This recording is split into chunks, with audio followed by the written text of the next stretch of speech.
l'équipe, aujourd'hui on va faire une petite séance en vacances. Donc ça va être une séance assez relax. Mais avant, un petit café. Là, il est 8 heures. Sur le rooftop de mon hôtel.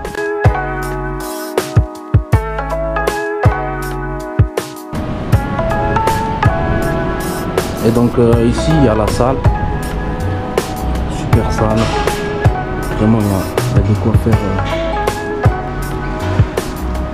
Donc les gars, cette vidéo elle va être tout particulièrement pour les gens qui s'acharnent toute l'année, qui s'entraînent à fond et voilà, qui partent en vacances 2 semaines ou 3 semaines et qui veulent quand même entretenir un petit peu. Bon, si vous allez des fois juste une semaine, c'est bien de lâcher complètement le sport parce que ça va faire du bien à vos articulations, à vos tendons, à vos muscles. Et voilà, on travaille toute l'année, on fait du sport toute l'année. Donc moi des fois quand je pars juste une semaine, je fais rien. Mais quand je pars 2 semaines ou 3, eh ben j'aime bien m'entraîner un petit peu. Du coup, cette vidéo, elle va s'adresser uniquement pour les gens qui veulent s'entretenir en vacances. Donc là, on va pas chercher à faire du muscle ou à sécher. On veut juste, c'est une séance où on veut juste maintenir. Donc on va travailler à 50%, voire même 60% de notre capacité maximale. Il existe différents types d'entraînement. Vous avez le split, c'est comme les bodybuilders en fait. C'est le fait d'entraîner un groupe musculaire par séance. Exemple, je fais un jour où je vais matraquer que les épaules. Et bon, souvent, il y a des bodybuilders que avec le split, ils matraquent par exemple juste les pecs. Mais vu que tous les exercices de pecs en poussée, eh ben, ils ont sollicité les triceps. Du coup, ils vont aussi travailler les triceps avec. Ils vont faire un petit rappel. Ensuite, comme autre type d'entraînement, vous avez le PPL, Push Pull Legs. C'est-à-dire qu'un jour, vous allez vous entraîner, vous allez faire que d'exercices de poussée, donc push, tout ce qui est poussé. Un autre jour, vous allez faire des exercices, tout ce qui est pull, donc tout ce qui est tirer vers soi. Pull, ça veut dire tire, et push, ça veut dire pousse en anglais.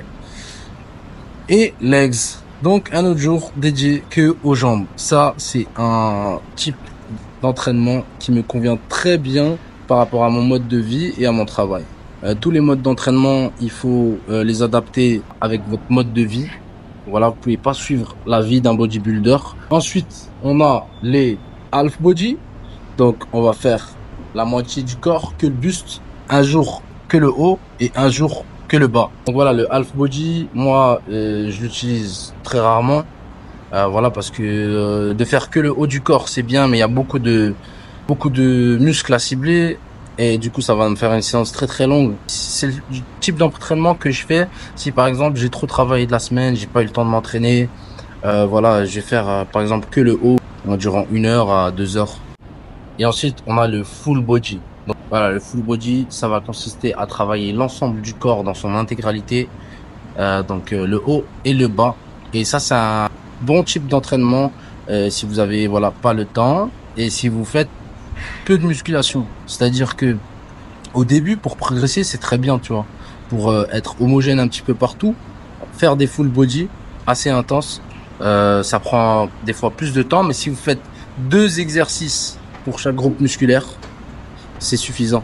Pour la séance de ce matin, on va faire un half body. Je vais travailler que le haut du corps. Et voilà, comme dit, moi je suis en vacances. C'est une séance de vacances en fait. On peut appeler ça séance de vacances.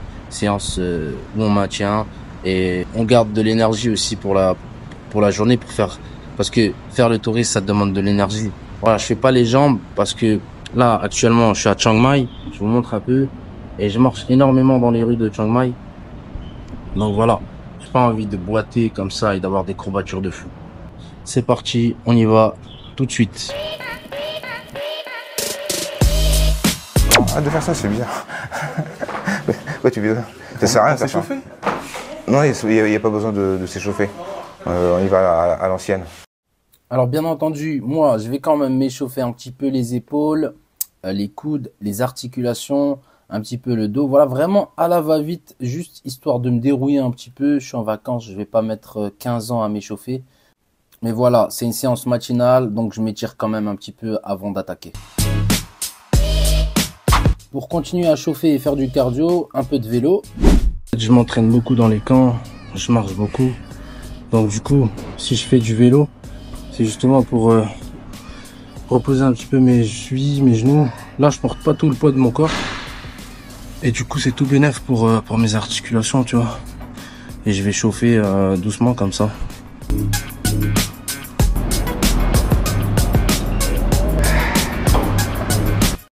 Comme je vous l'ai dit, c'est une séance vacances et donc je vais faire uniquement les exercices que j'aime faire. Donc voilà, je prends une charge de 20 kg qui est une charge pas trop lourde pour moi. Et donc je vais bien serrer les omoplates contre le banc et baisser les coudes. Il ne faut pas avoir les coudes alignés avec les épaules. Il faut les baisser légèrement. Ce sont des détails qui ont toute leur importance car si vous ne voulez pas travailler les épaules et bien travailler les pecs, il faut penser à ajuster tout ça et dans sa tête, il faut penser à pousser avec les pecs et non pas avec les bras ou les épaules.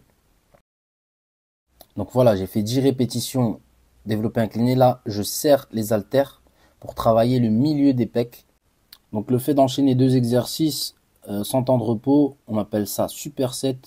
Et donc en fait, ça me permet de gagner du temps et de ne pas passer 10 ans à la salle.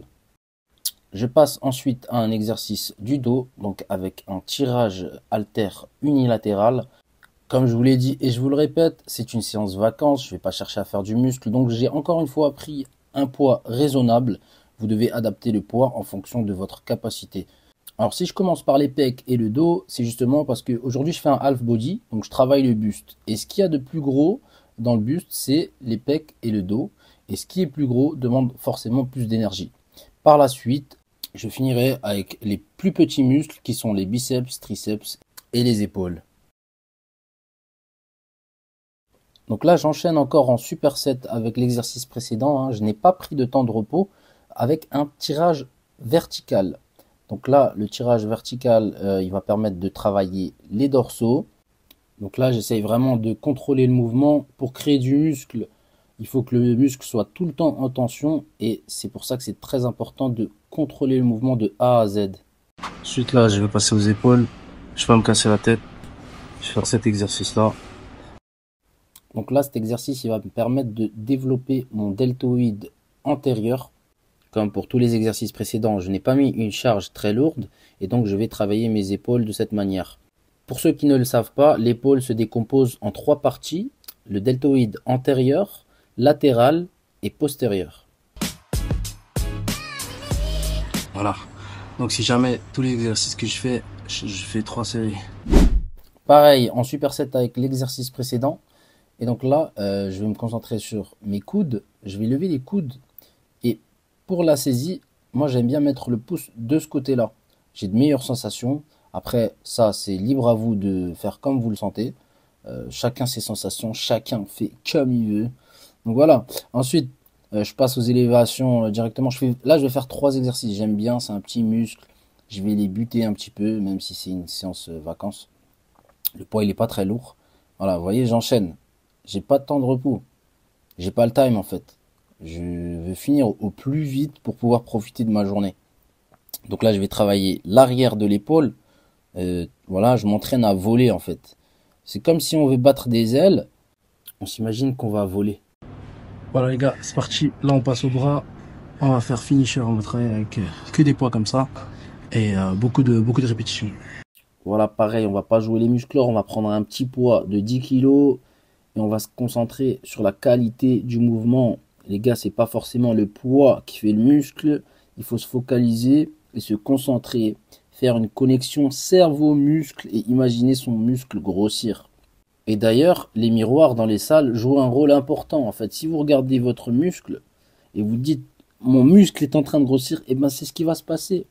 Et aussi, il faut se concentrer sur les petits détails et ajuster tout ça. Là, vous voyez bien que mon coude ne bouge pas. C'est que mon avant-bras qui remonte et ma poignée, elle n'est pas très serrée. C'est-à-dire que je pourrais travailler même main ouverte, ce qui me permet d'isoler le biceps. C'est-à-dire que si je serre trop fort avec ma main, eh bien, je vais travailler plus les avant-bras. Donc, je ne peux pas travailler les biceps et ne pas travailler les triceps.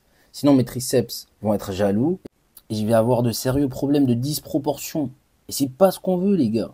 Sachez que le triceps, c'est 70% des bras. Donc, les gars, si vous voulez des gros bras, c'est pas les biceps qu'il faut travailler. C'est les triceps. Surtout la longue portion. Bien sûr, il ne faut pas négliger les biceps, je dis pas ça. Mais voilà, je vous mets une photo du triceps. Il se décompose en 3 parties. Et donc la longue portion, c'est celle qui va vous donner un aspect de gros bras. Ensuite, vous avez 2 autres petites parties qui sont le vaste externe et le vaste interne. Voilà les gars, si vous voulez des gros bras, vous savez ce qu'il vous reste à faire. Voilà les gars, c'est parti. Maintenant on finit avec des abdos. Avec un haltère. J'ai pris une haltère de 10 kg. Et ça va vraiment venir taffer le bas des abdos. C'est vraiment un exercice super incroyable pour faire ressortir les abdos sous forme de cube. Pour qu'ils soient volumineux. On va faire ça et on va enchaîner directement avec du gainage. Donc voilà, là, on prend un poids assez raisonnable. On le place juste un tout petit peu au-dessus des genoux.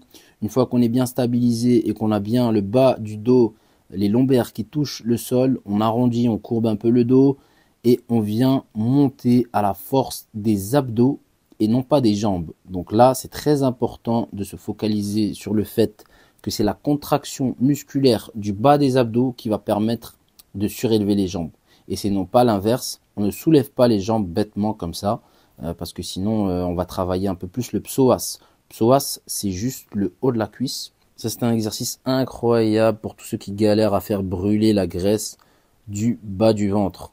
Donc voilà, essayez-le et dites-moi en commentaire ce que vous en pensez. Moi, à chaque fois que je le fais, j'ai des courbatures de dingue. J'enchaîne directement avec du gainage, sans temps de repos. Et voilà, on arrive sur la fin de la séance bientôt. On fait juste 5 ou 6 séries d'abdos. Voilà, si je fais pas 2 séries pour les abdos, c'est juste parce que sinon, je les sens pas trop. Donc, je préfère faire beaucoup plus de séries. Voilà, je viens finir avec du gainage actif. Voilà, en plus, j'ai travaillé les triceps juste avant. Donc, je vais le sentir au niveau des triceps. De cette manière-là, on va solliciter un peu plus le V et les obliques. Et voilà, ça change un petit peu du gainage statique. Voilà les gars, début de journée. Comment bien démarrer sa journée avant de... Voilà, ça m'a pris moins d'1 heure. Ça m'a pris environ 40 minutes pour faire tout ça. 2 exercices pour chaque groupe musculaire. Et j'ai fait pour chaque groupe musculaire, à chaque fois, chaque exercice, je l'ai fait sur 3 séries. Je vais finir ma séance avec du sauna pendant 15 minutes et ensuite il sera temps de piquer une tête. Ça c'est le sauna, c'est pas compliqué. Tu prends ta carte, tu la fous dedans, ça s'allume, tu mets bam au max, tout au max. Je sais pas ce que c'est mais je mets tout au max. On va voir à l'intérieur. Là il y a de l'eau, donc tu prends cette eau, tu la mets là-dessus. Et normalement c'est censé chauffer comme jamais. Et ensuite c'est parti pour 15 minutes. Là, je transpire bien. Ça déshydrate. Il faut beaucoup boire. Mais là, je transpire. J'ai l'impression que j'ai pas besoin de faire de cardio. En fait, je viens ici tous les matins, je fais 30 minutes de sauna. Et les abdos, ils vont sortir tout seuls si tu manges bien. Est-ce que transpirer, c'est perdre de la graisse? Non, c'est perdre de l'eau. Uniquement. Mais est-ce que ça fait perdre des calories? Je pense. Dites-moi dans les commentaires ce que vous en pensez. Voilà, pour moi, le sport, ça fait partie du bien-être. Là, je démarre ma journée, j'ai fait mon sport. Je vais pouvoir me balader dans les rues de Chiang Mai. Il est juste l'heure de piquer une tête dans la piscine. Et n'hésitez pas à liker, à partager et à vous abonner. Et moi, je vous dis à la prochaine. Ciao!